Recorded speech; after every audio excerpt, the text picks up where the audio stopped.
All Rhodes lead to Nepal. তবে তার মধ্যে কিছু রাস্তা বেশ সর্পিল। কাঠমান্ডু যাওয়ার আগে তোপসেকে বলেছিল ফেলুদা, আর এই মুহূর্তে কাঠমান্ডুর রাস্তা সর্পিল তো বটেই, রীতিমতো অগ্নিগর্ভ। গতকালই নেপালে পৌঁছে গেছেন আমার সহকর্মীরা। গণবিদ্রোহের আগুনে আক্ষরিক অর্থেই জ্বলছে নেপাল, আর সেই নিয়েই প্রথম প্রশ্ন। প্রথমে দুর্নীতি, তারপর 26টা সোশ্যাল মিডিয়া ব্যান। জেনজির আন্দোলনে আজও জ্বলছে নেপাল। একের পর এক মন্ত্রীর বাড়িতে আগুন, ভাঙচুর বিক্ষোভকারীদের। দুর্নীতি, স্বজন পোষণ আর স্বৈরাচারী কি ডেকে আনলো এই সরকারের পতন? দ্বিতীয় প্রশ্ন। সরকারের পতন, প্রধানমন্ত্রী সহ 11 জন মন্ত্রীর ইস্তফাতেও থামছে না আন্দোলন। ছাত্র যুবর বিক্ষোভের আঁচে পুরল সুপ্রিম কোর্ট, সংসদ, রাষ্ট্রপতি ভবন, জাতীয় ব্যাংক। তবে কি আপাতত সামরিক শাসনই নেপালের ভবিতব্য? তৃতীয় প্রশ্ন। মন্ত্রীদের নিরাপত্তা থেকে কার্যত হাত গুটিয়ে নিল সেনা ও পুলিশ। হেলিকপ্টারে চেপে উধাও প্রধানমন্ত্রী। প্রাণে বাঁচতে দেশ ছাড়ার চেষ্টা বাকি মন্ত্রীদেরও। খবর পেতেই রানওয়েতে আগুন লাগালো বিদ্রোহীরা, বন্ধ হলো বিমানবন্দর। তবে কি হাসিনার মতোই দেশের পাট চুকলো প্রধানমন্ত্রী ওলি? চতুর্থ প্রশ্ন। 2022 থেকে 2025 ভারতের তিনটে প্রতিবেশী দেশে গণ অভ্যুত্থানে পতন হলো নির্বাচিত সরকারে। শ্রীলঙ্কা, বাংলাদেশ থেকে নেপাল। পড়শি 3 দেশে ক্ষমতার পাশা উল্টানোর ক্ষেত্রে কেন বারবার কাজ করছে এই একই প্যাটার্ন? পঞ্চম প্রশ্ন। উপপ্রধানমন্ত্রী, বিদেশমন্ত্রী থেকে 4 বারের প্রধানমন্ত্রী। কেউ খেলেন লাথি, কাউকে ফেলে পেটানো হলো রাস্তায়, কিংবা বাড়িতে আগুন লাগানো হলো। জীবন্ত পুড়ে মৃত্যু হলো প্রাক্তন প্রধানমন্ত্রীর স্ত্রী। জঙ্গলরাজের অবসানে কেন এই নারকীয় বিভৎসতা? পাশাপাশি কিন্তু এই প্রশ্ন তুলব আমরা। তবে শুরুতেই দেখাবো এভারেস্টের দেশে ক্ষোভের পাহাড়। কাঠমান্ডুতে আছড়ে পড়ল গণবিদ্রোহের সুনামি। দেখুন।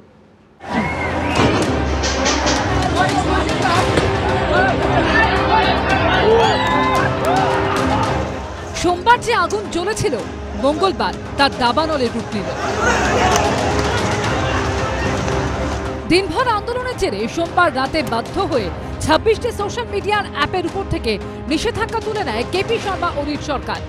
কিন্তু তাতে তো বিদ্রোহের আগুন নিভলই না, উল্টে দাউ দাউ করে জ্বলে উঠল।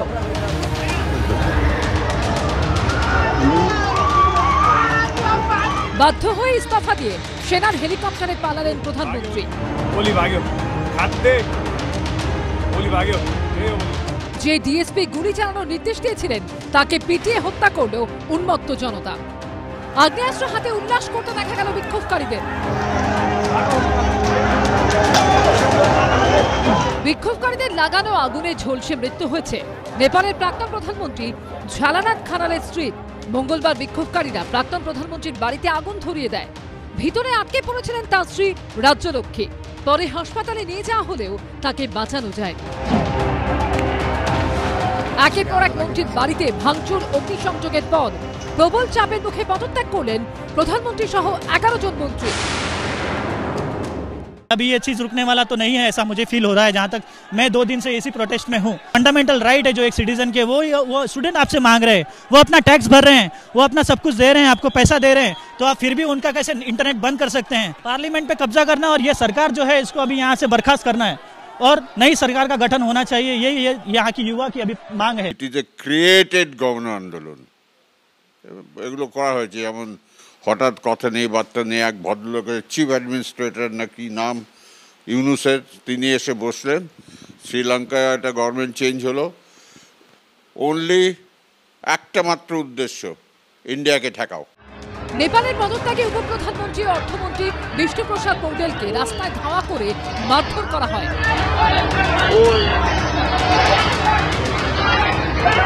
রাষ্ট্রপতি রামচন্দ্র পৌডেলের ব্যক্তিগত বাসভবনে ঢুকে ভাঙচুর চালায় আন্দোলনকারীরা।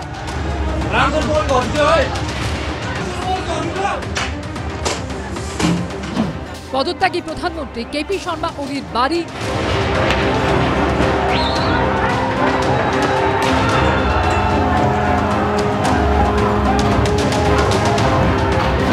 আইনমন্ত্রী অজয় চৌরাশিয়ার বাড়ি,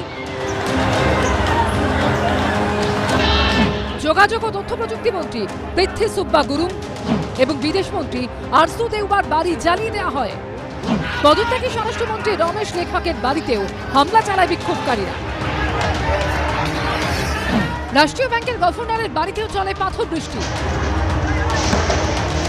প্রাক্তন প্রধানমন্ত্রী পুষ্পকমল দাহাল ওরফে প্রচণ্ডর বাসভবন লক্ষ্য করেও পাথর ছোড়ে আন্দোলনকারীরা। হামলার হাত থেকে রেহাই পাননি আরেক প্রাক্তন প্রধানমন্ত্রী শেখ বাহাদুর দেউবা এবং তার স্ত্রী আরজু রানা দেউবা। प्रोटेस्ट इनिशियली था, ये था एंटी करप्शन के खिलाफ। लाइक हम चाहते क्या है कि एक इलेक्शन हो, गवर्नमेंट एक प्रॉपर लॉ जिससे करप्शन रोका जा सके। সাউথ এশিয়ার অন্য দেশগুলোর পক্ষে এবং ভারতের বিভিন্ন রাজ্যের পক্ষে এটা কিন্তু একটা সতর্ক বার্তা যে করাপশন সাংঘাতিক জায়গায় চলে গেলে কি ধরনের ঘটনা ঘটতে পারে, এটা আজকে প্রমাণ করলো। নেপালের জেনারেশন তারা খেতে পাচ্ছে না, অন্যদিকে তারা বিরাট বিলাসবহুলভাবে কাটাচ্ছে। এখনো পর্যন্ত 24 জন আন্দোলনকারীর মৃত্যু হয়েছে, জখম 400-রও বেশি। ময়ূর ঠাকুর চক্রবর্তী ও আবিদ দত্ত রিপোর্ট, এবিপি আনন্দ। দেখুন, নেপালে যা ঘটেছে তার দুটো দিক আছে। একদিকে অবশ্যই বলবো যে কোনো শুভবুদ্ধি সম্পন্ন মানুষ এই হিংসা, এই অশান্তি, এই অরাজকতা, এই আগুন ভাঙচুর হামলা চাইতে পারে না। আবার একই রকমভাবে স্বাধীন চিন্তার মুক্ত কণ্ঠকে দমিয়ে দুর্নীতি আর স্বৈরাচারও দীর্ঘদিন চলতে পারে না। এভারেস্টের দেশের এই এভারেস্ট সমান দুর্নীতি আর স্বজন পোষণের খবর সোশ্যাল মিডিয়ার সামনে এলে যদি তাকে আটকানোর চেষ্টা হয়, তাহলে জেন জি সেটা মেনে নেয় না এবং নেপালেও মেনে নেয়নি। লক্ষ্য করুন, 2022 থেকে 25 ভারতের তিনটে প্রতিবেশী দেশে 3টে সরকার বদলে গেল গণ অভ্যুত্থানে। কোথাও কি একটা প্যাটার্ন কাজ করছে? তবে আবারও বলছি, অরাজকতা, লাগাম ছাড়া হিংসা, লুটপাট কোনো অবস্থায় কোনো দেশে এটা কাম্য হতে পারে না। কিন্তু পাশাপাশি এটাও আরেকবার প্রমাণিত হলো যে পুলিশ আর সেনাবাহিনী দিয়ে গণ অভ্যুত্থান রুখে দেওয়া যায় না। শ্রীলঙ্কায় দেখলাম, বাংলাদেশে দেখলাম, আজ নেপালেও দেখছি। আমার প্রথম বক্তা ব্রিগেডিয়ার প্রণব ঘোষ কি একমত হবেন যে গুলি চালিয়ে সবসময় সরকার বাঁচানো যায় না? ওয়েল, মোস্ট ইনএভিটেবল যে জিনিসটা হওয়ার ছিল সেটা হলো। নৈরাজ্য গত 24 বছর ধরে দেখছি। সেই 2001 সালে যখন ওদের মনার্কি এবং সেটাকে আপসার্জ হওয়ার পরে ওটাকে শেষ করে দেওয়া হলো, প্যালেস কু হলো, রাজা বীরেন্দ্রের সন্তান, নিজের সন্তান, তাকে গুলি মেরে হত্যা করলেন এবং সঙ্গে আরও 9 জন তার ফ্যামিলি মেম্বার্স মারা গেলেন।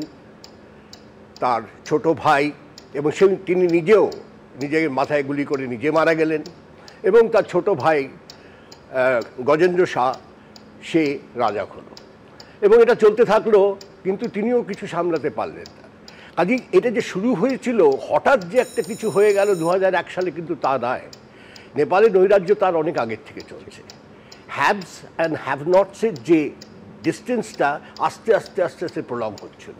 অ্যান্ড পৃথিবীতে কোনো আপরাইজিং, কোনো আপসার্জ, কোনো volcanic eruption just one of the days হয়ে যায় না। এটা জাস্ট কখনো হয় না। এটা অনেক দিনের পুঞ্জীভূত যে আক্রোশ মানুষের মাঝখানে, সাধারণ মানুষের মাঝখানে যে জমতে থাকে, সেটার অভিব্যক্তি রোজ হয় না। এ নয় কি আপনি আমরা বউয়ের উপর চিৎকার করে একটা হঠাৎ কথা বলে আপনি আমার ভেন্টটাকে শেষ করে দিলেন। একটা লক্ষ্য করুন, রাজতন্ত্রের ওপর মানুষের যে ক্ষোভ, সেটা গণতন্ত্র এসে কিন্তু সেই ক্ষোভ মেটানো যায় না। আপনি যদি একজন মানুষকে ঠেলতে ঠেলতে তার দেয়ালে লাগিয়ে দেন, যখন তার আর কিছু খোয়াবার নেই, তখন ঠিক এই জিনিসটা হয়। তার একটা ছোট্ট একটা সূত্রী মতন যে এই সোশ্যাল নেটওয়ার্কিংয়ের ইয়েটা বন্ধ করা, ওটা তো সলতে, একদম ওটা তো জাস্ট একটা সলতে, বারুদে একটা বারুদ ছিল। এই গত 40-50 বছরের জমানো ক্ষোভ মানুষের মধ্যে নেপালে, total corruption, nepotism, favouritism, agriculture failure, climatic চেঞ্জেসের সমস্ত কোনো কিছু ইয়ে করা নয়, সমস্ত কিছু মিলিয়ে একটা নৈরাজ্য চারিদিকে গড়ে উঠছিল। এবং সেই গড়াটা এমন একটা পর্যায়ে এসে পৌঁছেছে এখন, যখন নেপালে 10.09% পিপল আর আনএমপ্লয়েড, জাস্ট কোনো কাজ নেই। আর যাদের কাজ আছে তাদের 62.2% of the people are unofficial সেক্টরে এমপ্লয়েড, তার মানে আজকে কাজ আছে কালকে থাকবে কিনা তা তারা জানে না। তাদের না ছিল কোনো পাস্ট, না আছে কোনো প্রেজেন্ট, না থাকবে কোনো ফিউচার, তারা জানে না তাদের কি হবে। এই রকম একটা দেশে যেখানে সমস্ত কিছু খালি করাপশনে ভরা, সেখানে যেরকম একটা ছেলেরা, যেখানে এই ইয়াং ছেলেরা যারা রয়েছে তারা একদম টোটালি আনএমপ্লয়েড এবং জানে না কি করবে। 30 লক্ষ লোক আজকে তাদের কোনো কাজ নেই। একটা জায়গায় পড়লাম যে 2000 নেপালি নাগরিক প্রত্যেক দিন দেশ ছেড়ে চলে যাচ্ছে সারা পৃথিবীতে। অথচ কি অসম্ভব ভালো একটা জাত এই নেপালিরা, গোর্খারা। তারা নিরীহ, তারা অত্যন্ত ভদ্র, ভালো, বিনীত, আজ্ঞাবাহী, যা যা বলা যায় একজন মানুষের ভালো কোয়ালিটি সম্বন্ধে সব কিছু আছে। সঙ্গে তারা মার্শাল রেস, মনে রাখবেন তারা মার্শাল রেস। তারা যখন খেপে যায় তখন তাদের সামলানো যায় না। সে আর্মি কেন, সারা পৃথিবীর আর্মি দিয়েও এদেরকে আটকানো যাবে না। ব্রিগেডিয়ার ঘোষের সঙ্গে আমি শুধু যোগ করব, উনি নৈরাজ্যের কথা বলছেন, তার সঙ্গে আছে আদর্শহীনতা। লক্ষ্য করে দেখবেন যারা একসময় শাসক বা বিরোধী ছিল তারাও একসঙ্গে ক্ষমতায় আসার জন্য, ক্ষমতা কুক্ষিগত করার জন্য যেন তেন প্রকারেণ একেবারে সেই আদর্শহীনতার রাস্তাটা বেছে নিল। আমি এইখানে এই আলোচনার এই প্রেক্ষিতে আমি শুরুতেই বলেছি আমার একাধিক সহকর্মী নেপালে পৌঁছে গেছেন গতকাল তাদের প্রতিবেদন দেখিয়েছি। আজকে যখন কার্যত বিদ্রোহের দাবানলে নেপাল জ্বলছে এবং নেপালের সংসদ ভবনের সামনেই বিক্ষোভকারীরা পৌঁছে গেছেন একেবারে পাথর ছুঁড়তে, সেইখানে আমার সহকর্মী জগবিন্দর পাটিয়াল উপস্থিত ছিলেন। কি ছবি তুলে ধরেছেন জগবিন্দর, দেখাবো।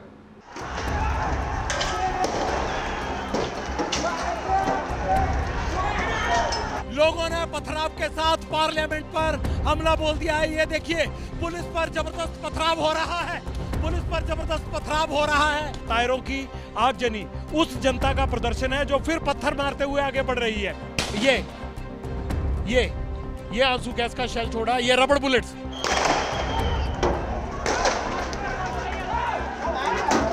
पब्लिक गेट के पास आ गई है। वो देखिए बैरिकेडिंग की आड़ ली गई है, पुलिस को अंदर घसीट दिया गया है। ये तोड़फोड़ कर दी गई है सारी, पथराव के कारण सारी ये बिल्डिंग तोड़ दी गई है।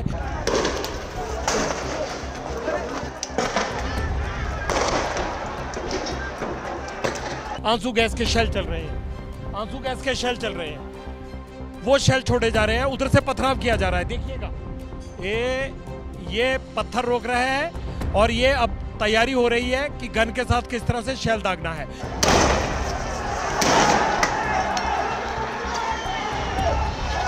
भीड़ जो है वो रह कर दोबारा फिर वापस आ रही है। मैं इस वक्त आंसू गैस के प्रकोप से बाहर आने के बाद मैं फिर पार्लियामेंट भवन के बाहर खड़ा हूं और देखिए आंसू गैस जबरदस्त तरीके से छोड़ा जा रहा है, बावजूद उसके पुलिस पर पथराव किया जा रहा है। पार्लियामेंट हाउस के अंदर जगह जगह कंटीली तारे लगाकर सेना के जवानों को तैनात किया गया है। एक टुकड़ी जो है वो मैं दिखाता हूं संसद भवन के बिल्कुल गेट के पास। देखिए, हम जूम इन करते हैं थोड़ा, वहां पर आर्मी ने मोर्चा संभाल रखा है कि अगर भीड़ गेट को तोड़ते हुए अंदर घुस भी जाती है तो किस तरह से पार्लियामेंट के अंदर उसे घुसने से रोकना है। जो ये जंग सड़कों पर चल रही है, कहा जा रहा है कि ये भ्रष्टाचार और ज्यादतियों के खिलाफ जनता की जंग है, सरकार इनकी सुनती नहीं है। दूसरे बाहरी मुल्कों के हाथों कठपुतली है, अपने बच्चों को बाहर पढ़ाती है और यहाँ जब उसके भ्रष्टाचार को उजागर करने के लिए सोशल मीडिया पर जनता आवाज उठाती है तो सोशल मीडिया को बैन किया जाता है। अब इस सरकार को यहाँ से बैन किया जाएगा, रुखसत किया जाएगा।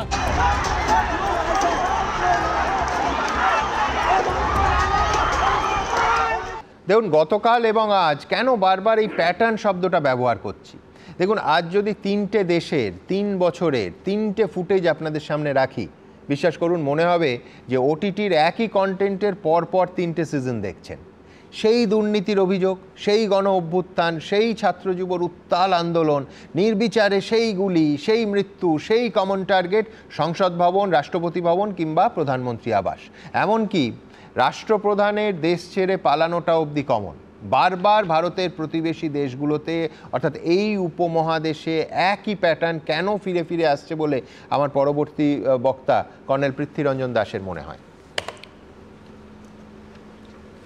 ভারত মহাদেশের যে তিনটি দেশের কথা সুমনবাবু বললেন, আমি একটা একটা করে ছোট্ট ছোট্ট করেই বলবো, কারণ সারাদিন এটার উপর আলোচনা হয়েছে। আমি ব্রিগেডিয়ার ঘোষ স্যারের বক্তব্য যেখানে শেষ হয়েছে সেখান থেকে শুরু করব, কিন্তু তার আগে আমি একটা ছোট্ট কথা বলতে চাই। আমরা যদি মনে করি টিভিতে যখন আমরা এইসব ডিস্টারবেন্সগুলি দেখছি, ঢাকাতে বলুন, কলম্বোতে বলুন বা কাঠমান্ডুতে বলুন, একটা জিনিস আমরা কিন্তু কমন দেখছি, রাস্তাঘাট চকচকে, ইনফ্রাস্ট্রাকচার ভালো, লোক বিক্ষুব্ধ, জীবিকা নেই, হাতে পয়সা নেই, চাকরি নেই, সবাই রাস্তায় নেমে পড়েছে এবং সরকারের প্রতি পুরো অনাস্থা, প্রচলিত সরকারের বিরুদ্ধে সরাসরি আক্রমণ, আগুন জ্বালিয়ে দেওয়া হচ্ছে পার্লামেন্টে। শ্রীলঙ্কা থেকে শুরু করছি, যে বিজয়রত্নে যাকে আনা হলো সবাইকে বুঝিয়ে সুঝিয়ে যে সে সমস্ত অর্থনীতিটাকে ঠিক করবে একজন সাকসেসফুল প্রাইম মিনিস্টার হিসেবে, ভারত তাকে সমস্ত সাহায্য করার পরে এই 3 বছরের মাথায় যখন শ্রীলঙ্কা মোটামুটি একটি আর্থিক অবস্থায় ফিরেছে, ভোটে হেরে চলে গেল, একজন মাওবাদী প্রাইম মিনিস্টার আসলেন এবং তিনি ভারতের সাথে সহযোগিতা করছেন। আসুন বাংলাদেশে একই ব্যাপার, ইউনিস প্রশাসন বসে আছে, এখন সামনের ইলেকশনে কি হয় সেটা দেখার জিনিস। তৃতীয় যেটা আমরা এখন নেপালে দেখছি, নেপালের জনসাধারণ, নেপাল হচ্ছে এই দক্ষিণ এশিয়ার একটি মাত্র দেশ যেটা হিন্দু দেশ, বাকি পাকিস্তান ছিল মুসলিম দেশ, ভারত ছিল ধর্মনিরপেক্ষ বা আছে গণতান্ত্রিক দেশ। না, এখন কিন্তু নেপাল হিন্দু রাষ্ট্র হিসেবে নয়, প্রচন্ড আসার পর থেকে সেই অনেক আমি ছিল বললাম, ছিল, কিন্তু পরবর্তীকালে যখন তার আর্থসামাজিক উন্নয়ন ততটা উন্নতি হয়নি, জনতা বিক্ষুব্ধ হলো, প্রচণ্ড নেতৃত্বে মাওবাদী সিভিল ওয়ার হলো, পাওয়ারে আসলো, যেসব প্রতিজ্ঞা করেছিল পারেনি এবং যেসব গণতান্ত্রিক পরিকাঠামো তৈরি করার চেষ্টা করেছিল সেটা সফল হয়নি।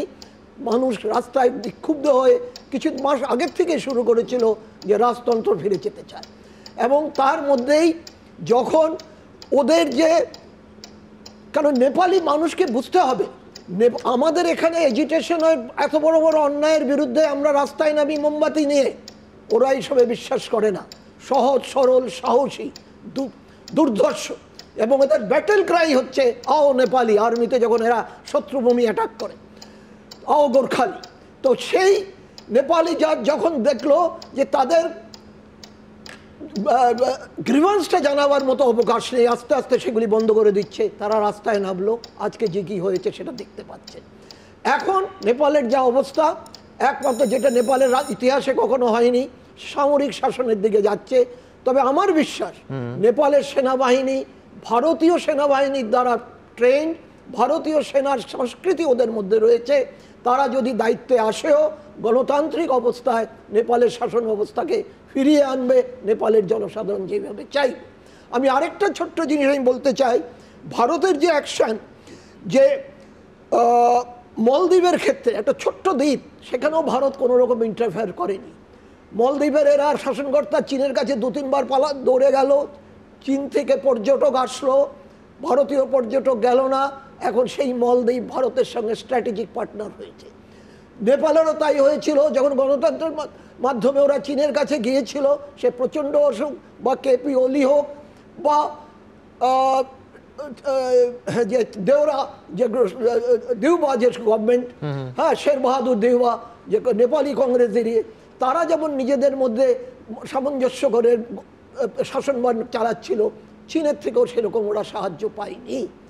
এখন ওরা বুঝেছে ভারত ছাড়া তাদের উপায় নেই, ভারত এই সুযোগটা ঠিক মতো কাজে লাগাবে এবং ম্যাচিওরভাবে হ্যান্ডেল করবে। একদম, আমি ভারতের পাটে আলাদা করে পরে আসবো। আমি একবার ব্রিগেডিয়ার ঘোষের কাছে যাব, যে একটা কর্নেল দাস একটা কথা বললেন, এটা তো ঠিক যে ইনফ্রাস্ট্রাকচার বা লজিস্টিক্যাল সাপোর্ট, শ্রীলঙ্কায় যখন এই অভ্যুত্থান হয়েছিল তার কয়েক মাসের মধ্যে 2 বার আমার যাওয়ার সুযোগ হয়েছিল, সেটা নিয়ে মানে বিদেশি অর্থে, কিন্তু কোনো ইনফ্রাস্ট্রাকচার নিয়ে কোনো কথা হবে না, সেখানে সমস্যা নয়।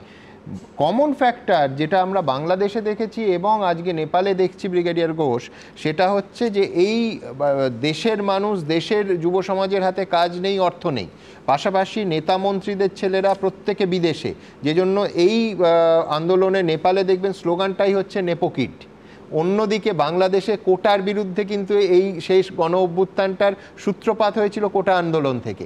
এইখানে কিন্তু একটা কমন ফ্যাক্টর আছে। নিশ্চয়ই আছে, নিশ্চয়ই আছে। কারণ আজকে যদি আমাদের যদি ওদের সঙ্গে রিলেশনশিপটা দেখেন, অত্যন্ত ভালো একটা relationship over a period of time sour হয়ে গিয়েছিল। That was basically due to insinuation by Chinese interference. China salami slicing যেমন জমি নিয়ে করে, তেমনি ওরা পলিটিক্যালিও সালামি স্লাইসিং করে। ওরা ছুঁচ হয়ে ঢোকে, ফাল হয়ে বেরোয়, এবং আস্তে আস্তে আস্তে আস্তে সেই 1950 সাল থেকে আপনি যদি 2015 সাল অবধি ফলো করেন চাইনিজ অগ্রগতি in this one in Nepal, তাহলে দেখবেন এইগুলো সমস্ত কিছু হয়েছে। আমরা বোধহয় এর মাঝখানে কিছু বোধহয় we took them for granted. দেখুন, বাকি সব কটা দেশের সঙ্গে আমাদের পারমিট আছে, পাসপোর্ট আছে, ভিসা আছে, ইত্যাদি ইত্যাদি। ভুটানের সঙ্গে অত স্ট্রংলি না থাকলে পরেও আছে, কিন্তু নেপালের সঙ্গে কিন্তু আমাদের কিচ্ছু নেই। Practically it is open end. 1751 kilometre border ওদের সঙ্গে আমাদের। ইনস্পাইট অফ দ্যাট আমরা ওদেরকে আসা যাওয়া আমাদের কিচ্ছু নেই। আমরা জানি দ্যাট ইজ ISI এর একটা বলতে পারেন ডেপুটি হেডকোয়ার্টার্স হচ্ছে কাঠমান্ডু, যেখান থেকে ইন্ডাকশন এবং ডিইন্ডাকশন টেররিস্টদের হয়। এই সমস্ত জানার সত্ত্বেও আমরা somehow we had held them little loosely. আমরা ওদেরকে ঠিক করে নার্চার করিনি, এবং তার মাঝখানে যেগুলো অনেক কিছু আমরা হয়তো করেছি যেটা ওদের সেন্টিমেন্টকে হার্ট করেছে কিছুটা। তার মধ্যে একটা আমি বলবো আর্মির তরফ থেকে, সেটা হচ্ছে অগ্নিপাত স্কিমটা। ওদের যে 4000 কোটি টাকার, to be very precise, 4,000 crores after OROP is the pension bill of Indian government to Nepal every year. আর সেই টাকাটা ওরা এক কথায় বন্ধ করে দিয়েছে, মানে টাকাটা বন্ধ করেনি, ওরা রিক্রুটমেন্ট টু ইন্ডিয়ান আর্মি বন্ধ করে দিয়েছে বিকজ অফ দ্য এই যে সেন্টিমেন্টগুলো হিট হয়েছে, তার ফলে একটু ডাইভার্সিটি একদম। এবং ভারতবর্ষের বাইরে একমাত্র নেপালে একেবারে ইন্টারভিউ এবং টেস্টের মাধ্যমে সেখান থেকে আমাদের সেনাবাহিনীর আলাদা রেজিমেন্টের জওয়ানরা আসতেন। আমি এইখানে একেবারে পরিষ্কার ব্রিগেডিয়ার ঘোষ এবং কর্নেল দাস যেটা বলছিলেন, নিঃসন্দেহে যে গত কয়েক বছরে নেপালের সঙ্গে ভারতবর্ষের একটা দূরত্ব তৈরি হচ্ছে ছিল।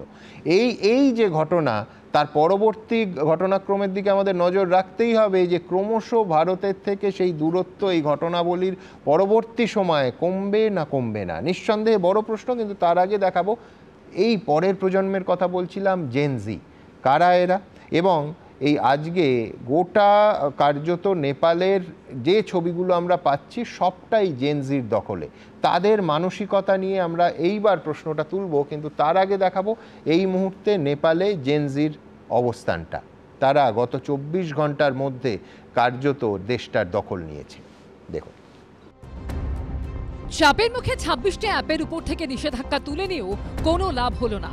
দেশজোড়া আন্দোলনের মুখে পদত্যাগ করতেই হলো নেপালের প্রধানমন্ত্রী KP শর্মা ওলিকে। আগুন ধরিয়ে দেওয়া হলো একের পর এক মন্ত্রীর বাসভবনে, চলল ভাঙচুর।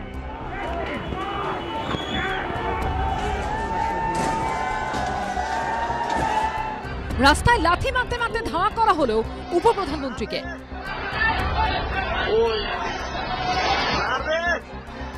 নেপালের কমিউনিস্ট পার্টির অফিস থেকে নামিয়ে দেওয়া হলো পতাকা। হামলা চলল সংসদ ভবন থেকে সুপ্রিম কোর্ট, এমনকি বিমানবন্দরেও। सरकार ने सबसे पहली बात तो एम्प्लॉयमेंट जनरेट किया नहीं है। यहाँ पे जितने भी मंत्री के बच्चे हैं वो सब विदेशों में जाके पढ़ रहे हैं। जो लोकल पर्सन है यहाँ के, वो यहाँ पे मर रहे हैं। यहाँ पे उनके पास रोजगार नहीं है, वो यहाँ पढ़ाई के लिए लाखों रुपए बर्बाद कर रहे हैं, और अंत में उनको ना ही प्लेसमेंट है ना ही कुछ है। इंसान अपनी बातें अगर रखना है तो कहाँ पे रखे। সোমবার আন্দোলনের প্রথম ক্ষোভ কি আঁচড়ে পড়েছিল পার্লামেন্টের গেটে। মঙ্গলবারও ছবিটা বদলালো না। পরিস্থিতি সামাল দিতে এদিন পার্লামেন্টের বাইরে ব্যারিকেড দিয়ে রেখেছিল পুলিশ, কিন্তু হাজার হাজার আন্দোলনকারীর সামনে একটা সময় অসহায় দেখায় পুলিশকে। শেষ অবধি সংসদ ভবনও তাদের দখলে চলে যায়। ফিল্মের মতো নোট উড়িয়ে বাঁচার চেষ্টা করেন নেপালের বিদ্যুৎ মন্ত্রী।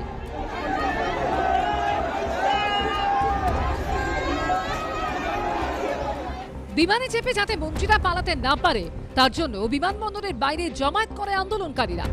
রানওয়েতে আগুন ধরিয়ে দেওয়া হয়, বন্ধ হয়ে যায় ত্রিভুবন আন্তর্জাতিক বিমানবন্দর। নেপালের প্রাক্তন প্রধানমন্ত্রী ঝালানাথ খানালের বাড়িতে আগুন ধরিয়ে দেয় উত্তেজিত জনতা। আগুনে ঝলসে মৃত্যু হয় তাঁর স্ত্রীর। কাঠমান্ডুর অভিজাত হিলটন হোটেলেও আগুন ধরিয়ে দেয় আন্দোলনকারীরা। এবিপি আনন্দ। দেখুন, এতক্ষণ আমি কমন ফ্যাক্টরগুলো বলছিলাম। বাংলাদেশ আর নেপালের এই গণ অভ্যুত্থানে ইউনিক যেটা, সেটা হলো জেনজির নেতৃত্ব। নেপালে যেটা আরও স্পষ্ট, সে গোটা ঘটনার কেন্দ্রে কার্যত বারুদের স্তূপে অগ্নিসংযোগের কাজটা করেছে ওই 26টা সোশ্যাল মিডিয়া অ্যাপ ব্যান করার সরকারি সিদ্ধান্ত।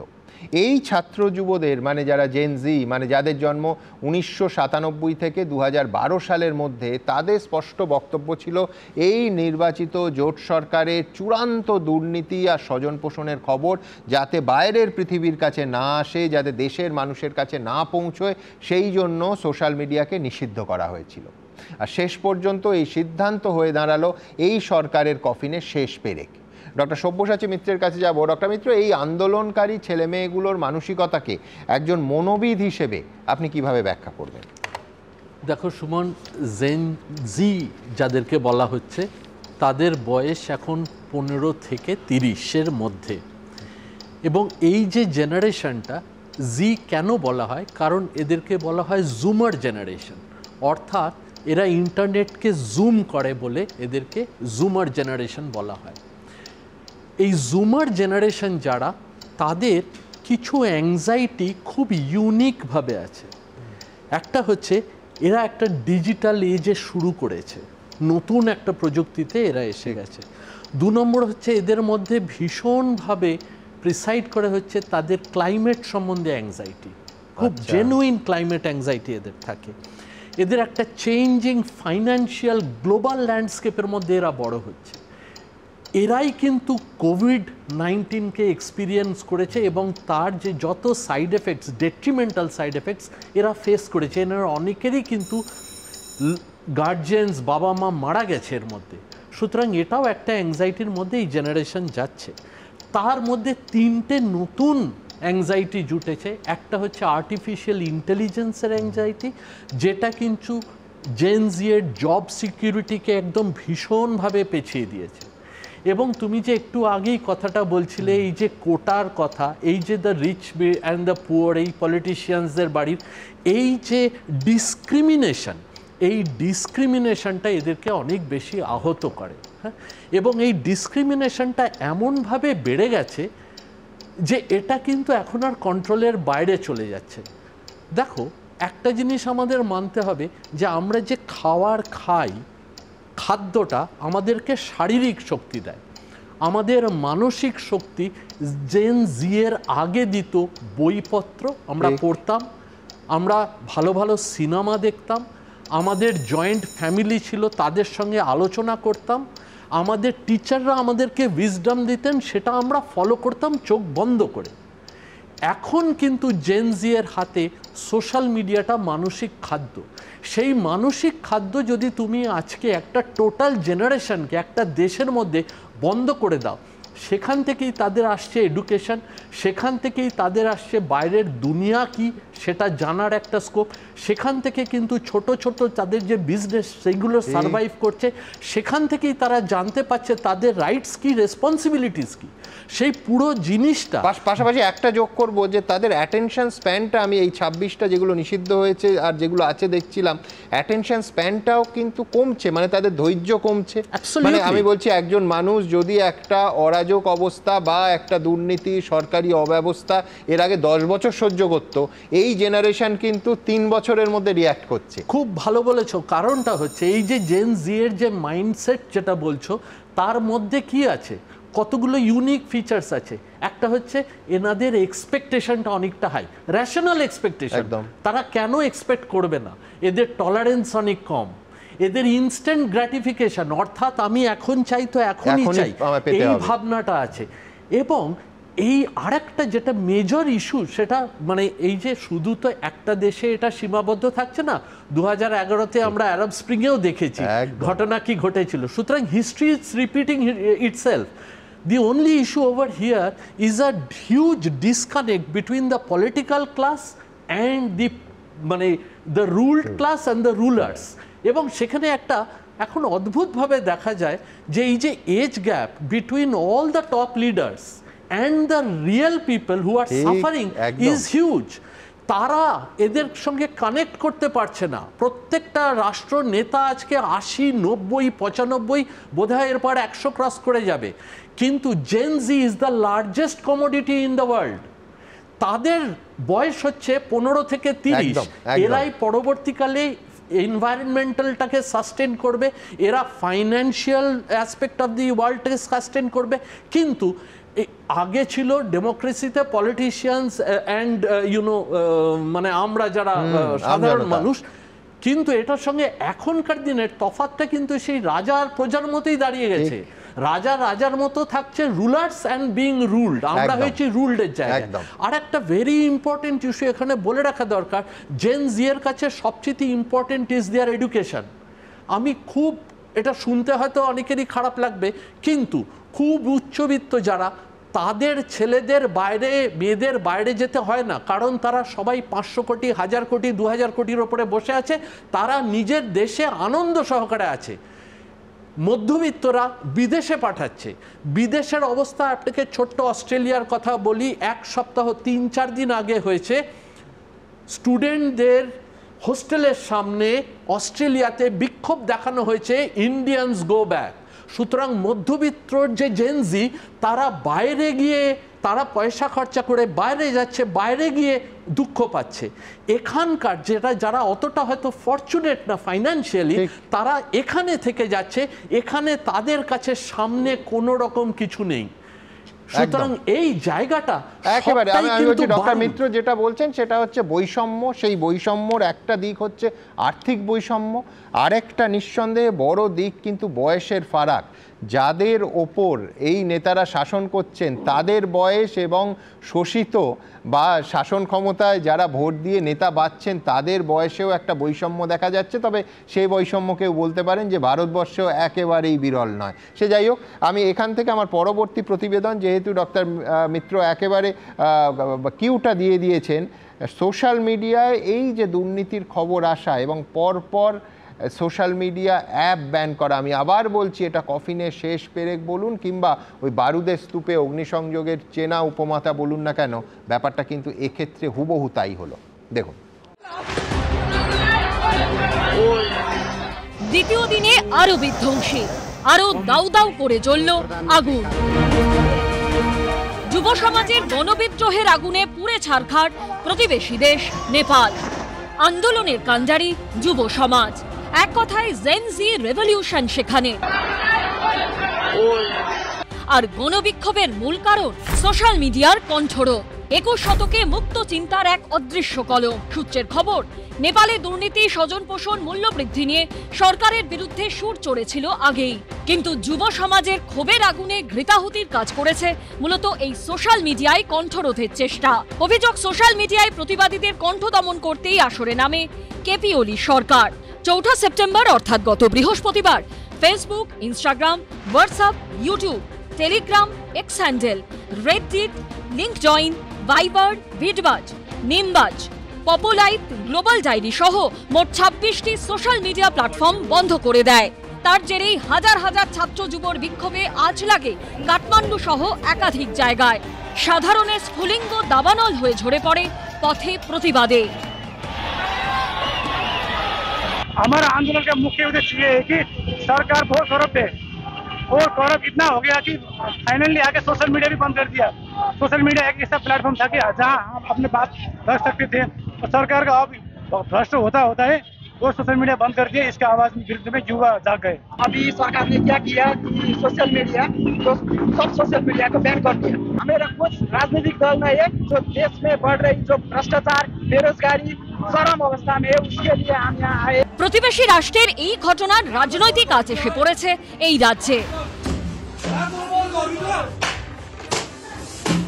এই রাজ্যেও দেখবেন, লক্ষ্য করে মাননীয় মুখ্যমন্ত্রীর সরকারও দেখবেন, আবার কেন্দ্রের বিজেপি সরকার দেখবেন, দাবি দিতে চায়, চাপা দিতে চায় মানুষের কণ্ঠস্বর, ডিসেন্টিং ভয়েস, বিরোধাভাস করলেই বিপদ, তাদেরকে চাপিয়ে দেয়। সেটা সমাজ মাধ্যমে হোক, রাষ্ট্রের দমন পীড়নের মাধ্যমে হোক, পুলিশি ব্যবস্থার মাধ্যমে হোক, চাপিয়ে দেওয়ার চেষ্টা করে অ্যারেস্ট করে, বন্ধ করে দেয়, আটকে রাখে, এটা হচ্ছে স্বৈরাচারী সরকারের লক্ষণ। যদিও এই দাবি মানতে নারাজ তৃণমূল ও বিজেপি দুই শিবিরই। ইন্ডিয়া জোট বিজেপির বিরুদ্ধে লড়াইতে ঐক্যবদ্ধ ছিল, আছে, থাকবে এবং সেই ঐক্য ভাঙার জন্য কাজ করছে এ রাজ্যের বুকে সিপিএম আর কংগ্রেস। বিজেপির মদতদাতা হচ্ছে সিপিএম আর কংগ্রেস। যদি সত্যি সত্যি বিজেপিকে হারানোর জন্য উদ্গ্রীব থাকতো তাহলে এ রাজ্যের বুকে প্রার্থী দিয়ে ভোট কেটে বিজেপির সুবিধা করতো না। অনেক আগে থেকেই এই ধিকি ধিকি ধিকি ধিকি আগুন জ্বলছিল, সেই আগুনে ঘি পড়ল এই সোশ্যাল মিডিয়া বন্ধ করা, আর তার থেকেই এত বড় আগুন জ্বলে উঠেছে। স্বাভাবিকভাবে এর পেছনে কারা আছে বা কাদের হাত আছে এটা আরেকটু পরে আরো ভালো করে স্পষ্ট হয়ে যাবে। চাপে পড়ে সোমবার রাতে সোশ্যাল মিডিয়ার উপর থেকে নিষেধাজ্ঞা তুলে নিয়েও গদি বাঁচাতে পারলেন না কেপি শর্মা ওলি। উজ্জ্বল মুখোপাধ্যায়, দীপক ঘোষ ও রঞ্জিত হালদারের রিপোর্ট, এবিপি আনন্দ।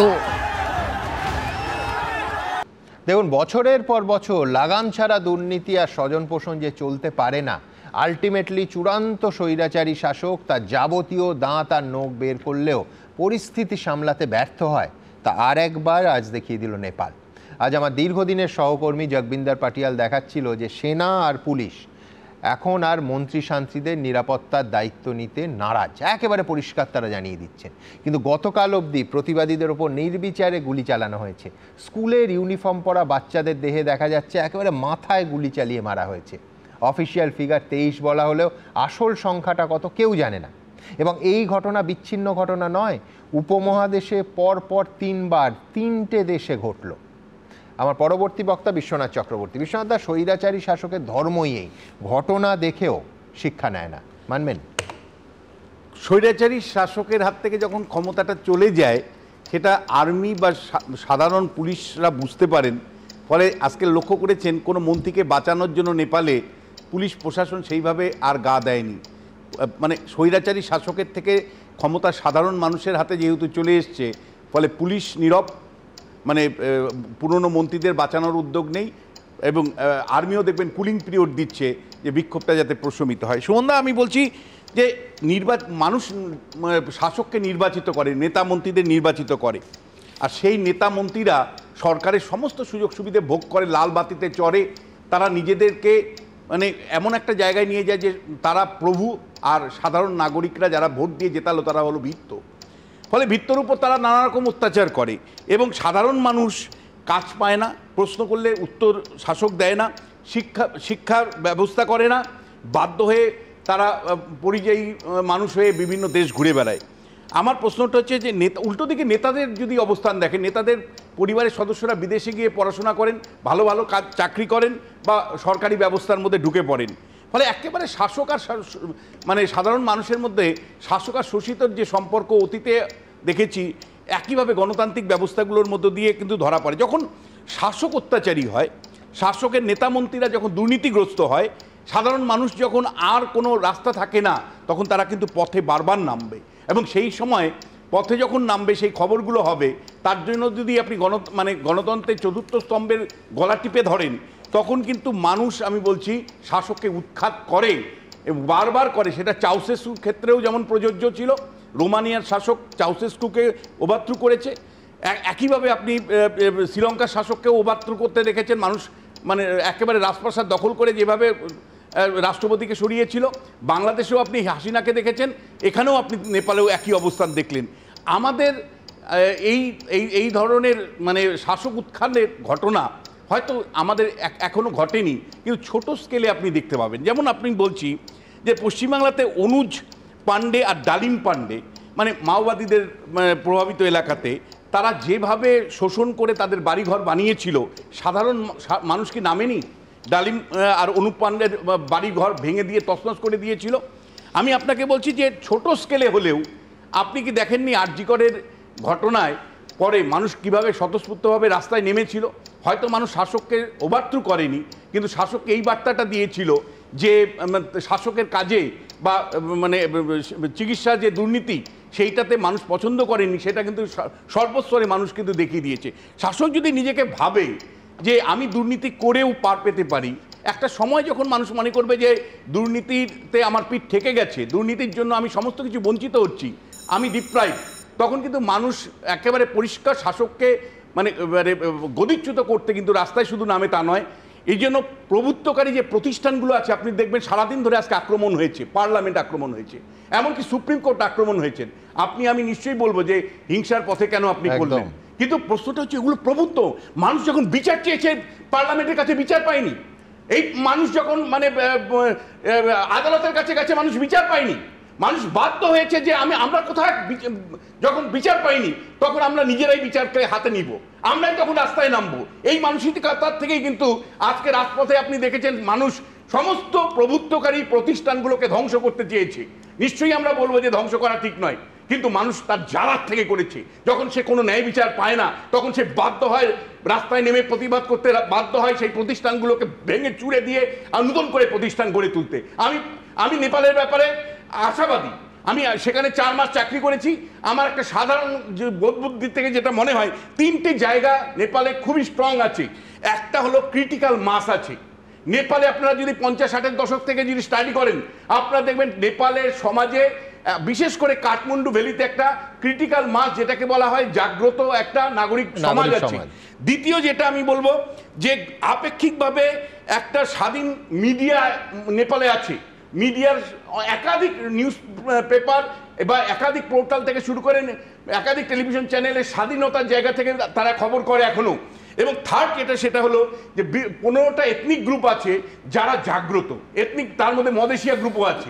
ফলে এরা কিন্তু নিজেদের দাবি দাবা চাহিদা বা গণতন্ত্রের প্রশ্নে কিন্তু এরা কিন্তু কম্প্রোমাইজ করবে না। আমার ভয় দুটো, একটা হলো যে পুরনো মাওবাদীরা আবার এসে যায়নি তো, অর্থাৎ যে মাওবাদীরা জঙ্গলে লড়াই করেছে, যে মাওবাদীরা দিনের পর দিন হত্যা করেছে, সেই মাওবাদীরা মাওয়িস্ট মানে তারা আড়ালে থেকে ঘটনাগুলো ঘটিয়ে দিচ্ছে না তো, যে হিংসার নেচারটা দেখছি সেটা কিন্তু মাওবাদীদের কায়দায় আমার বলে মনে হচ্ছে। এক দ্বিতীয় যেটা আমার চিন্তার কারণ হচ্ছে যে সেটা হলো যে অবশ্যই মানে আমি মনে করি যে এই এথনিক গ্রুপগুলোর মধ্যে ভারতীয়দের ভারতবর্ষ থেকে গেছে মদেশিয়া এথনিক গ্রুপের একটা বড় অংশ, যারা নানা জায়গায় কিন্তু বড় বড় প্লেসে আছে, ব্যবসা বাণিজ্য সর্বত্র আছে, তারা টার্গেট না হয়ে যায়, সব টার্গেট না হয়ে যায়। এবং থার্ড যেটা আমি বলবো যে এই সুযোগে চীনের ইনফ্লুয়েন্স যাতে না বাড়ে সেটা দেখাও কিন্তু আমাদের বিদেশ মন্ত্রকের কাজ। আমি ব্যক্তিগতভাবে মনে করি যে ভারত সরকার কিন্তু চুপ করে বসেনি, ওভার্টলি মানে কোভার্টলি নিশ্চয়ই নয়, মানে ওভারটলি নিশ্চয়ই নয়, কোভার্টলি অর্থাৎ গোপনীয়ভাবেই ভারত সরকার তার মতন স্ট্র্যাটেজি তৈরি করবেই এবং গণতন্ত্রকে ফিরিয়ে আনবেই নেপালে। ধন্যবাদ বিশ্বনাথ দা। আমার কয়েকটা জিনিস এখানে বলতেই হবে। এক হচ্ছে বিশ্বনাথ দা 3টে আশার আলো দেখছেন, একটা ক্রিটিক্যাল মাস, একটা মিডিয়া, একটা এথনিক গ্রুপ। আমার বক্তব্য যে যখন গোটা সমাজ হিংসার আশ্রয় নেয়, আমি সেই দিকে অবশ্যই এই আলোচনাতেই পরবর্তী পর্যায়ে আসব, তখন কিন্তু প্রভুত্বকারী সংস্থা বা সেটা সংসদ এবং বিচারালয় সুপ্রিম কোর্ট নয়, সেখানে কিন্তু এই মিডিয়ার যে ভূমিকা তুলে ধরলেন বিশ্বনাথ চক্রবর্তী, গণতন্ত্রের চতুর্থ স্তম্ভ বললেন, সেখানে বৃহত্তম সংবাদপত্র ভবনেও আগুন লাগিয়ে দেওয়া হয়েছে, দাউ দাউ করে সেই আগুন জ্বলছে। অর্থাৎ এই হিংসার আগুন কিন্তু কাউকে ছাড়ে না। সেখানে যদি বিশ্বনাথ চক্রবর্তীর সন্দেহ সঠিক হয় যে এই হিংসার সুযোগে, এই অরাজকতার সুযোগে মাওবাদী শক্তি ঢুকে যায়, সেইটা কোনোদিন গণতন্ত্রের পক্ষে শুভ বুদ্ধিসম্পন্ন মানুষের ক্ষেত্রে শুভ হতে পারে না। ঠিক এইখানে আমার পরবর্তী প্রতিবেদন, যে যখন এইটা হচ্ছিল, আমার দীর্ঘদিনের সহকর্মী জগবিন্দর পাটিয়াল একেবারে সংসদে ঢুকে যখন তাণ্ডবটা চালাচ্ছিল, কি ছবি তুলে ধরেছেন জগবিন্দর, দেখাবো। सिंहासन खाली करो जनता आती है। मैं मौजूद हूं काठमांडू में, उसी संघीय संसदीय बिल्डिंग के बाहर जो तस्वीर कल मैंने आपको दिखाई थी, जिसमें घुसने के प्रयास में कल पुलिस के साथ टकराव में लोग मारे गए थे, आज उसके प्रांगण में ये सारे नेपाल की जनता पहुंच चुकी है। सेना इस तरफ तैनात है, सेना ने रास्ता दे दिया है और सेना कुछ भी नहीं कह रही है उन लोगों को, और भीड़ लगातार इनसे बहस कर रही है, मगर सैनिक एक तरह से रिटेलिएट नहीं कर रहे हैं।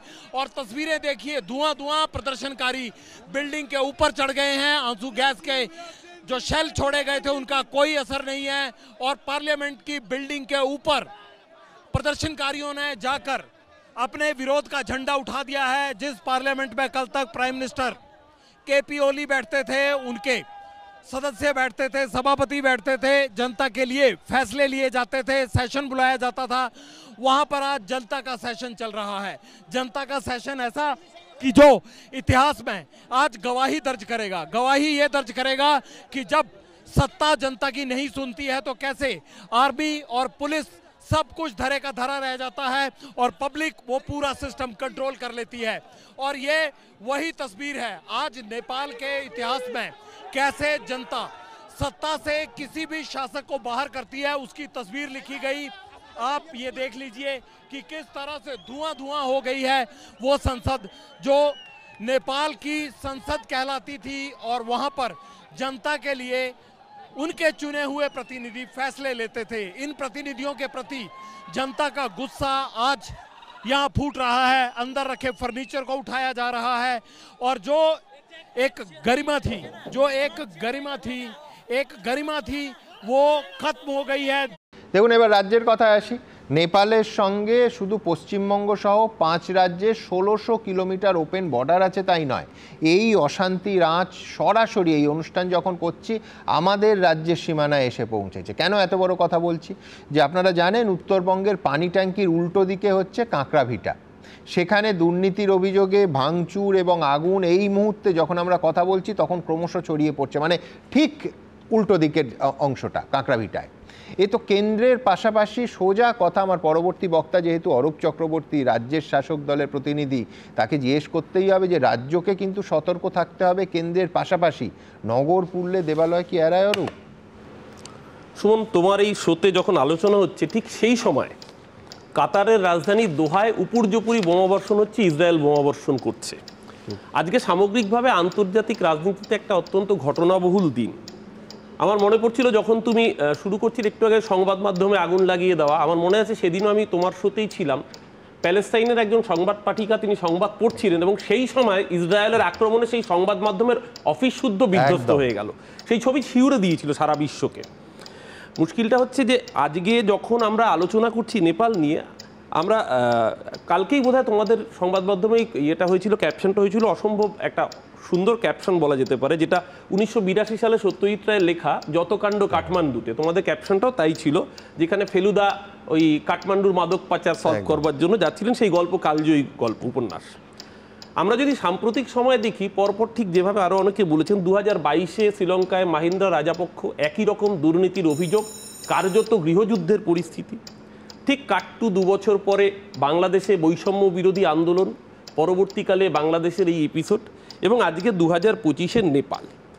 এইখানে দাঁড়িয়ে আমাদের নিশ্চিতভাবে উদ্বেগের তো কারণ আছে এবং আজকে আমাদের মুখ্যমন্ত্রী পরিষ্কারভাবে বলেছেন, দেখুন বিদেশ নীতির বিষয়ে তো আমরা একটা রাজ্যের সরকার নিশ্চিতভাবে আমরা চালাই, কিন্তু বিদেশ নীতির ক্ষেত্রে দেশের সরকারের পাশে তৃণমূল কংগ্রেস প্রথম দিন থেকে সবসময় দাঁড়িয়েছে।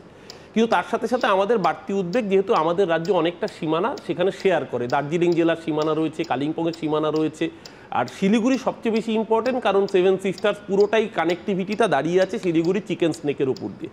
তাই খুব আরও দুটো কারণে, এক হচ্ছে ওপেন বর্ডার, সুতরাং ওখান থেকে মানুষ আসার একেবারে মানে সহজ পথ। 2 হচ্ছে যে আমাদের এখানেও নেপালি মানুষের সংখ্যা অত্যন্ত সম্মানের সঙ্গে যারা এই রাজ্যে বাস করে। কিন্তু মুশকিল হচ্ছে আমাদের রাজ্যে ধরুন দার্জিলিং জেলায় যারা গোর্খা জনজাতির মানুষ আছেন, তারা যখন নেপালি ভাষায় কেউ কথা বলেন তাদেরকে কেউ বলেন না নেপালে চলে যাও, বাংলায় কথা বললে বলা হয় বাংলাদেশে চলে যাও। আমি অবাক হচ্ছি আজকে বিজেপির প্রতিনিধি আলোচনায় নেই। দেশের সরকার চালান তারা, এমনিতে নরেন্দ্র মোদী সাংবাদিকদের প্রশ্নের উত্তর দেন না, বিজেপির প্রতিনিধি আজকে যারা মুখপাত্র তারাও হয়তো আলোচনাটাকে এড়িয়ে যেতে চাইছেন, কারণ বিজেপি কখনো প্রশ্নের মুখোমুখি হতে চান না। তাদের অফিসিয়াল ভার্সনটা হচ্ছে তারা গোটা দেশে কোনো স্টুডিওতে আসছেন না, তার কারণ এটা পররাষ্ট্র নীতির ব্যাপার এবং দলগতভাবে তারা এই মুহূর্তে কিছু বলতে রাজি নয়। একদমই তাই। বক্তব্য হচ্ছে পররাষ্ট্র নীতির ক্ষেত্রে, বিদেশ নীতির ক্ষেত্রে তো দেশের নাগরিক 140 কোটি মানুষ তো দেশের পাশে আছে, কিন্তু দেশের মানুষ কি দেখছে? আসলে সমস্যাটা নেপালে কেন হলো দেখুন, আজ থেকে প্রায় 2 দশক আগে মানুষ অনেক আশা নিয়ে রাজতন্ত্রের অবসান ঘটিয়ে সেখানে কমিউনিস্ট শাসন আনলেন। নেপালের যারা Communist Party of Nepal, Unified Socialist Madhav সরকারের নেতৃত্বাধীন, কমিউনিস্ট পার্টি মাওবাদী নেতা প্রচণ্ডের নেতৃত্বাধীন, বা নেপাল কমিউনিস্ট পার্টি যে কেপি ওলির কথা বারবার করে বলা হচ্ছে, আজকে দেখা গেল যে ওলি তার নিজের 7 জন মন্ত্রিসভার সদস্য সহ এবং পরিবারের লোক সহ কার্যত হেলিকপ্টারে করে পালিয়ে যেতে বাধ্য হয়েছেন। কোথায় আছেন জানি না, কেউ বলছেন তিনি আরবে যাবেন, কেউ বলছেন দুবাইয়ে যাবেন, কেউ বলছেন অন্য কোনো রাষ্ট্রে আশ্রয় নেবেন, সেটা নিয়ে আমরা যাচ্ছি না, কিন্তু তাকে পালাতে হচ্ছে কেন? কারণ হচ্ছে প্রবল দুর্নীতি, সরকারের বিরুদ্ধে প্রবল অসন্তোষ এবং যে গণতন্ত্রহীনতার কথা বারবার বলা হচ্ছে, আমাদের মাথায় রাখতে হবে এই প্রতিটা রাষ্ট্রেই কিন্তু গণতন্ত্রহীনতার বিরুদ্ধে মানুষ রাস্তায় নেমেছে। বাংলাদেশে ছাত্র সমাজও রাস্তায় নেমেছিল। মাথায় রাখতে হবে বাংলাদেশে শেখ হাসিনার সরকার নিশ্চিতভাবে একটা জায়গায় দীর্ঘদিন ধরে কাজ করেছে, কিন্তু 7ই জানুয়ারি 2024-এর নির্বাচনকে প্রহসনে করার অভিযোগ উঠেছিল। শ্রীলঙ্কাতেও এই উঠেছে, এমনকি আমাদের প্রতিবেশী সমস্ত রাজ্যগুলোতে কিন্তু রাষ্ট্রগুলোতে একই ঘটনা ঘটছে। সেটা মায়ানমারে আমরা দেখেছি অভ্যুত্থান, বা পাকিস্তানের ক্ষেত্রেও দেখেছি। সেইখানে আমাদের সচেতন হওয়ার এই কারণেই সময় হয়েছে, ওই জন্য হিংসাহীন ভয়হীন ভোট করতে হয় না। এবার এই কারণেই বলছি, আজকে ধরুন নেপালে স্লোগান উঠলো, নেপালের জনতা রাস্তায় নেবে, যুব সমাজ স্লোগান দিচ্ছে ওলি চোর গদি ছোর, ওলি চোর গদি ছোর। স্লোগানটা শোনা চেনা চেনা লাগছে তো? ঠিকই ধরেছেন, দর্শকও ঠিকই ধরেছেন। অল্লি চোর গদি চোর স্লোগানটা কেন চেনা চেনা লাগছে না? আবার সেই সত্যজিৎ রায় ফিরে যেতে হবে। 1982 সালে যত কাণ্ড কাঠমান্ডু বললাম, দুদিন আগে বিধানসভার লাইভ কভারেজ যারা দেখেছেন তারা এই চোর স্লোগান কোন পর্যায়ে যেতে পারে দুপক্ষের দিক থেকে দেখেছেন এবং দেখে অরূপ শিউরে উঠেছেন। না, পার্লামেন্টটা দেখো মানুষ শিউরে উঠেছে যখন প্রধানমন্ত্রী ঢুকছেন, তখন যখন শুনতে ডেমোক্রেটিক প্র্যাকটিস কোন তলানিতে এসেছে যে কোনো তর্ক নেই, যুক্তি নেই, শুধু পরস্পরকে চোর চোর বলে চিৎকার। চাপানুতরের মধ্যে না গিয়েও এই কথা বোধহয় সব শাসককেই মাথায় রাখতে হবে, যদি নির্বাচনকে প্রহসনে পরিণত করা হয়, যদি নাগরিককে ডিভোটার করে বেনাগরিক করা হয়, যদি মানুষের গণতান্ত্রিক অধিকার হরণ করে নেওয়া হয়, আবার সত্যজিৎ রায় স্মরণেই যেতে হবে। এবার 1982 থেকে 1980 হীরক রাজার দেশে অনাচার করো যদি রাজা তবে ছাড়ো গদি, যারা তার ধামাধারী তাদেরও বিপদ হয়। একেবারে পরিষ্কার স্পষ্টভাবে অরূপের একটা কথায় আমি 100 নয় 300% একমত যে সব শাসককে মাথায় রাখতে হবে, মনে রাখতে হবে যে নির্বাচনের নামে প্রহসন করা যাবে না। আমি বলছি, অরূপ বলছিল, আমার খুব ভালো লাগছিল, সত্যি তাই। মানে মানুষ দুর্নীতির বিরুদ্ধে না একটা সময় গিয়ে পারে না, যার জন্য আপনি লক্ষ্য করবেন কিছুদিন আগে পূর্ব মেদিনীপুরে তৃণমূলে এক নেতা কান ধরে উদ্বস করেছে, বলেছে আমি অন্যায় করেছি, আমার দল অন্যায় করেছে। আমরা কিন্তু বারবার বলছি, তৃণমূল কংগ্রেসকেও আমি সরাসরি বলতে চাই যে দুর্নীতির বিরুদ্ধে আমরা সরব যখন হই না, কেবলমাত্র বলার জন্য বলি না। আমরা মনে করি যে একটা ডেমোক্রেসিকে রক্ষা করার ক্ষেত্রে মানে একটা যতটা পারা যায় দুর্নীতিকে নিয়ন্ত্রণ করা দরকার। কিন্তু সরকারের যে দৃষ্টিভঙ্গি বারবার প্রকাশ পশ্চিমবাংলায় পাচ্ছে, মুখ্যমন্ত্রীর দৃষ্টিভঙ্গি যেভাবে প্রকাশ পাচ্ছে যে যারা মানে টেন্টেড চাকরি মানে শিক্ষক ছিল তাদেরকে যদি আমি বেচারা বলি, তাহলে কিন্তু যে বার্তাটা যায় সেটা হলো দুর্নীতির সাথে আপোষ করা।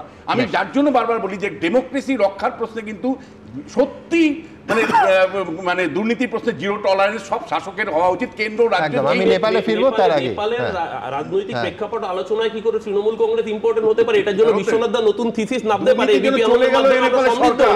এক দ্বিতীয়ত সমস্যাটা অন্যখানে, নেপালের সরকার চলে গেল। আপনি তো বললেন সমস্যাটা হচ্ছে তৃণমূল কংগ্রেসের কোন নেতা যদি অন্যায়ের সাথে যুক্ত থাকেন, আজকেও আপনারা দেখেছেন তৃণমূল ছাত্র পরিষদের এক কর্মীকে সাসপেন্ড করা হয়েছে, তাকে পুলিশ অ্যারেস্ট করেছে, কারণ সে অন্যায় কাজ করেছে। আজকে সমস্যাটা কেন্দ্রের শাসক দল যারা চোর বলছে যাদেরকে, তাদেরকে দলে নিয়ে মালাবরণ করে দিয়ে বিভিন্ন পদ দিচ্ছে, কোথাও লিডার অফ অপোজিশন বানাচ্ছে তো কোথাও মুখ্যমন্ত্রী বানাচ্ছে। দেশের মধ্যে কি এক্সাম্পল সেট করছে? আমি বলছি নেপালের আলোচনায় ঠিক যেরকম অরূপ আপত্তি করছে রাজ্যের আলোচনায়, পাশাপাশি অরূপ যখন গদি ছোরের স্লোগানটা চেনা চেনা লাগছে কিনা বলছে, তাতে অবশ্য আপত্তির কারণ দেখছে না। একদম। কিন্তু আমি বলছি এই চোর বিষয়টা এত বেশিভাবে আমাদের স্থানীয় রাজনীতির সঙ্গে দুর্ভাগ্যবশতভাবে এক হয়ে গেছে। সত্যি সত্যি এইটা উঠলে যে কোনো পশ্চিমবঙ্গবাসী একবার শুনবেন যে রাজ্যের কথা বলছে না তো, প্রায় এইরকম অবস্থা, বা দেশের কথা বলছে না তো, দুটোর মধ্যে প্রায় ফারাকটা নেগলিজেবল। কিন্তু এইখানে আমি আমার পরবর্তী প্রতিবেদনে আসবো আবার নেপাল নিয়ে, যে নিরাপত্তা। আমি প্রথমেই ব্রিগেডিয়ার ঘোষকে প্রশ্ন করেছিলাম যে সত্যি সত্যি পুলিশ আর মিলিটারি দিয়ে সরকারের পতন কি আটকানো যায়? আজকে ইতিহাস দেখিয়ে দিল আরও একবার যে নেপালে যায়নি, তার কারণ সেনাবাহিনী এবং পুলিশ একেবারে স্পষ্ট জানিয়ে দিলেন প্রভাবশালী নেতামন্ত্রীদের যে আপনাদের নিরাপত্তার দায়িত্ব আমরা নিতে পারছি না। পরের প্রতিবেদন। বিদ্রোহের কাছে হার মানল বুলেট, গণবিদ্রোহের ঝড়ই উল্টে দিল নেপালের গদি। ছাত্র যুব বিক্ষোভ কিভাবে সেনা এবং পুলিশকে পিছু হটতে এবং শাসককে চেয়ার ছেড়ে পালাতে বাধ্য করতে পারে তা দেখিয়ে দিল নেপাল। সোমবার থেকে পুলিশকে কাজে লাগিয়ে নেপালে ছাত্র যুব বিক্ষোভে লাগাম টানার চেষ্টা করেছিলেন সদ্য প্রাক্তন প্রধানমন্ত্রী কেপি ওলি, কিন্তু জেন জির বিদ্রোহের ঝড় দেখে সেই সেনাই অবস্থান বদলাতে বাধ্য হলো। সূত্রের খবর, খোদ সেনাপ্রধানই কেপি ওলিকে পরামর্শ দেন প্রধানমন্ত্রীর চেয়ার ছেড়ে দিতে। সেনাবাহিনীর খুব সোজা কাজ হচ্ছে যে নিজেরাই পলিটিক্সে ঢুকে যাও এবং নিজেরাই রাষ্ট্রপতি প্রধানমন্ত্রী হয়ে যাও, যেটা পাকিস্তানে হয় বারবার। যেটা বাংলাদেশে হয় বারবার, যেটা মিয়ানমারে হয় বহুবার, কিন্তু সেইখানে আমরা দেখছি যে নেপালে সেটা চাইছে না। নেপালের সেনাবাহিনী পলিটিক্যাল সলিউশন চাইছে এবং ততক্ষণ অবধি সামাল দেওয়ার চেষ্টা করছে। দুর্নীতি ধামাচাপা দিতে প্রথমে 26টা সোশ্যাল মিডিয়া নিষিদ্ধ করেছিল নেপালের ওলি সরকার। তা নিয়ে ছাত্র যুবর বিদ্রোহে সোমবার কাঠমান্ডু যখন কুরুক্ষেত্র, তখনও আন্দোলন দমন করতে সরকার ব্যাপক দমনপীড়ন চালায়, পুলিশ গুলি চালায়। তাতে মৃত্যু হয় একাধিক তরুণ আন্দোলনকারীর, কিন্তু তাতে আন্দোলনের আঁচ এতটুকু কমেনি, বরং তা কয়েক গুণ বেড়ে যায়। প্রবল চাপের মুখে রাতেই ওলি সরকার সোশ্যাল মিডিয়া থেকে নিষেধাজ্ঞা তুলে নিতে বাধ্য হয়, কিন্তু ততক্ষণে ক্ষোভের আগুন দাউ দাউ করে জ্বলতে শুরু করেছে। প্রধানমন্ত্রী কেপি ওলির পদত্যাগের দাবিতে গর্জে উঠেছে কাঠমান্ডু। এমনকি বিদ্রোহের ঝাঁজ দেখে ঘুরে যায় পুলিশ এবং সেনাও। সূত্রের খবর, ইস্তফা দেওয়ার আগে শেষ চেষ্টা হিসেবে সেনাপ্রধান অশোক রাজ সিকডেলের কাছে সাহায্য চান প্রধানমন্ত্রী ওলি। পরিস্থিতি সামাল দিতে আরও সেনা নামাতে বলেন তিনি। এমনকি দেশ ত্যাগের জন্যও সেনাপ্রধানের কাছে তিনি কাতর অনুরোধ জানান বলে সূত্রের খবর তখনই সেনাপ্রধান তাকে ইস্তফা দেওয়ার পরামর্শ দেন। সেনাপ্রধান স্পষ্ট জানিয়ে দেন যে ওলি ক্ষমতা থেকে সরে দাঁড়ালে তবেই বাহিনী রাস্তায় নামবে।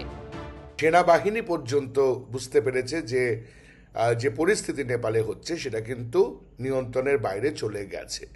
আর যাতে রক্তক্ষয় না হয় নেপালের মাটিতে, সেই জন্য তারা বাধ্য করেছে প্রধানমন্ত্রীকে পদত্যাগ করতে।